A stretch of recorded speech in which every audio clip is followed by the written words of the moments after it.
भारत और इटली ने कर डाला तगड़ा रक्षा समझौता, चीन का लेगा दम।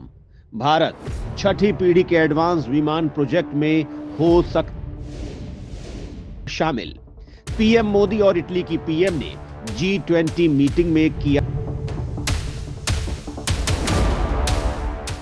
दोस्तों, भारत अपनी रक्षा शक्ति को बढ़ाने के लिए दुनिया भर के देशों के साथ मिलकर काम कर रहा है। रूस, फ्रांस, अमेरिका, इजराइल जैसे देश भारत के रक्षा पार्टनर हैं। इस लिस्ट में और भी कई नाम हैं। भारत इस दायरे को बढ़ाता जा रहा है। हाल ही में पीएम मोदी ब्राजील की यात्रा पर गए थे। वो यहां G20 सम्मेलन में हिस्सा लेने पहुंचे थे। इस दौरान उन्होंने कई देशों के समकक्षों के साथ द्विपक्षीय मुलाकात की थी। इटली के साथ भी भारत की द्विपक्षीय वार्ता हुई थी। इस वार्ता में भारत और इटली ने द्विपक्षीय रक्षा करार किया था। इस करार के तहत दोनों देश एक दूसरे को कई रक्षा मदद देने पर राजी हैं और इटली ने भारत को छठी पीढ़ी के विमान प्रोजेक्ट में भी शामिल होने का न्योता। भारत के पास एक सुनहरा मौका है जब वो सही वक्त पर इस तरह के प्रोजेक्ट का हिस्सा बनकर अपनी हवाई क्षमता को जबरदस्त बना सकता है और आने वाले वक्त में भारत के पास तब छठी पीढ़ी का विमान मौजूद होगा जब चीन भी इस पर पूरी तरह से कामयाब नहीं हो पाया होगा और लंबे वक्त तक भारत इस क्षेत्र में दबदबा कायम कर सकेगा। भारत और इटली के बीच कौन कौन से दमदार समझौते हुए थे, इस बारे में विस्तार से जानने के लिए अंत तक हमारे साथ। भारत के साथ इटली ने समुद्री सुरक्षा और रक्षा तकनीकियों का भी किया समझौता। दोनों देश एक दूसरे को रक्षा तकनीक करेंगे साझा। प्राइवेसी का रखा जाए ख्याल। इस वीडियो में सबसे पहले हम आपको यह बताएंगे कि इटली और भारत के बीच कौन कौन से समझौते हुए हैं, इससे हमें क्या फायदा होगा। इसके बाद हम आपको यह बताएंगे कि छठी पीढ़ी का विमान प्रोजेक्ट भारत के लिए कितना खास है। भारत और इटली ने कई मुद्दों पर समझौते किए हैं। दोनों देश ने रक्षा मामलों पर बड़े करार किए हैं, जिसमें समुद्री सुरक्षा से लेकर रक्षा जानकारियां भी शामिल हैं। इटली ने भारत के साथ रक्षा उद्योगों में सहयोग के लिए इससे भारत और इटली की कंपनियों को एक दूसरे के देश में।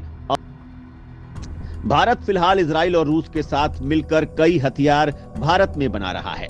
इटली भी रक्षा ताकत में काफी मजबूत देश है। हालांकि भारत इटली से बड़ी सैन्य ताकत है। भारत का रक्षा बजट भी विशाल है। इटली उसके आगे कहीं नहीं टिकता है, लेकिन नेटो और यूरोपीय देश होने की वजह से उसके पास कई एडवांस तकनीकियां हैं, क्योंकि यूरोपीय देश आपस में मिलकर कई तकनीकियों पर काम करते हैं। अब भारत को भी ऐसा मौका मिल रहा है। इटली ने भारत के साथ युद्धपोतों की सुरक्षा का भी करार किया है, जिससे समुद्री मार्ग सुरक्षित हो सकेंगे। भारत ने हाल ही में समुद्री लुटेरे से कई देशों के जहाजों की रक्षा की है, जिसके लिए अमेरिका से लेकर कई देशों ने भारत की तारीफ की थी। इटली ने भारत के साथ हथियारों की तकनीक की जानकारियों के लिए भी करार किया है, जिसकी प्राइवेसी का पूरा ख्याल रखा जाएगा। इस तरह के करार कई मित्र देशों के साथ होते हैं, जिससे वो जरूरत के वक्त में एक दूसरे को तकनीकी मदद देते हैं और ये तकनीकी एक दूसरे से शेयर नहीं की जाती है। इसका अपना प्रोटोकॉल होता है। इटली, ब्रिटेन और जापान मिलकर छठी पीढ़ी के विमान पर काम कर रहे हैं। ये तकनीक बेहद एडवांस्ड है। इसका बजट भयंकर होने वाला है। ऐसे में इन देशों को किसी और पार्टनर की जरूरत है, जिससे आर्थिक बोझ तो कम हो ही, जबकि टाइम भी कम खर्च हो। इटली भारत को एक अच्छे पार्टनर के तौर पर देखता है। भारत तकनीकियों में भी काफी मजबूत हो चुका है और भारत को अपनी हवाई क्षमता बढ़ाने के लिए एडवांस तकनीकियों की जरूरत भी है। भारत के पड़ोस में चीन जैसे देश हैं, जिसके साथ भारत की तनातनी बनी रहती है। चीन भी छठी पीढ़ी के विमान पर काम कर रहा है। भारत अभी 5वीं पीढ़ी का विमान विकसित कर रहा है, लेकिन जब तक भारत का एमका बनकर तैयार होगा, तब तक चीन अपनी छठी पीढ़ी का विमान ऐसे में भारत को पहले ही इस तकनीक पर भी काम करने की जरूरत है, जिससे भारत शक्ति। अगर भारत ब्रिटेन और इटली के इस प्रोजेक्ट में शामिल होता है तो इससे चीन की टेंशन बढ़ जाएगी। चीन के दो पड़ोसियों के पास एक साथ होंगे छठी पीढ़ी के विमान। भारतीय वायुसेना का मुकाबला करना हो जाएगा बेहद मुश्किल।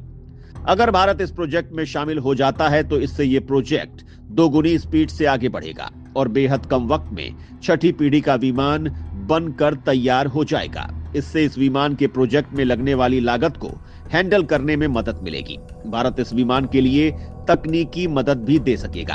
भारत इतना ताकतवर है कि वो ऐसे प्रोग्राम में शामिल होने की क्षमता रखता है। भारत इस वक्त दुनिया की चौथी सबसे बड़ी सैन्य शक्ति है। अमेरिका, रूस और चीन के बाद भारत ही सबसे ताकतवर है।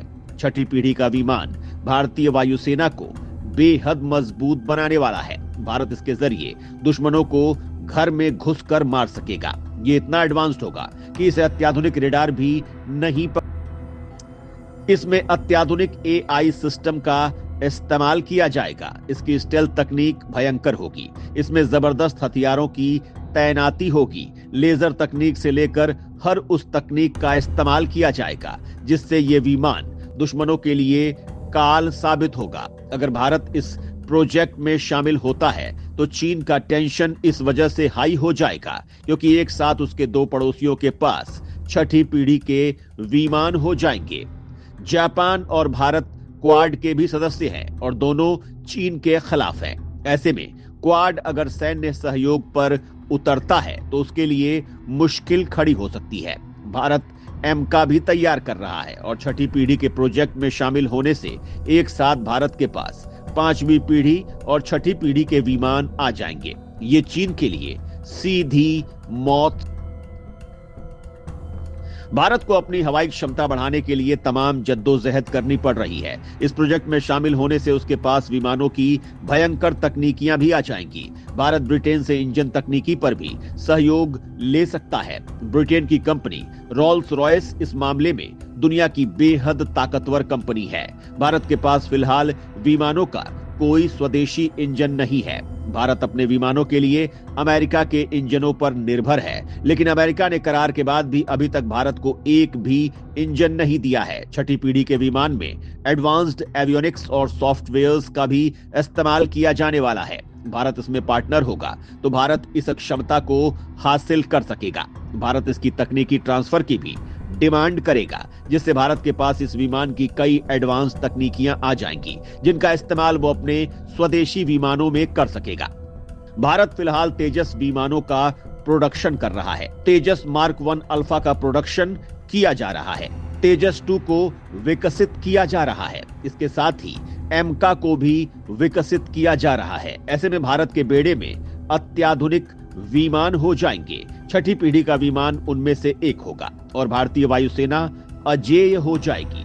चीन को केवल मौत दिखाई देगी। ये बिल्कुल सही वक्त है जब भारत को इस दिशा में काम करना शुरू कर देना चाहिए, जिससे आने वाले वक्त में दुश्मन भारत को चुनौती न दे सके। तो दोस्तों, छठी पीढ़ी के विमानों के इटली के ऑफर पर भारत को क्या कदम उठाने चाहिए? अपने सुझाव हमें जरूर दें।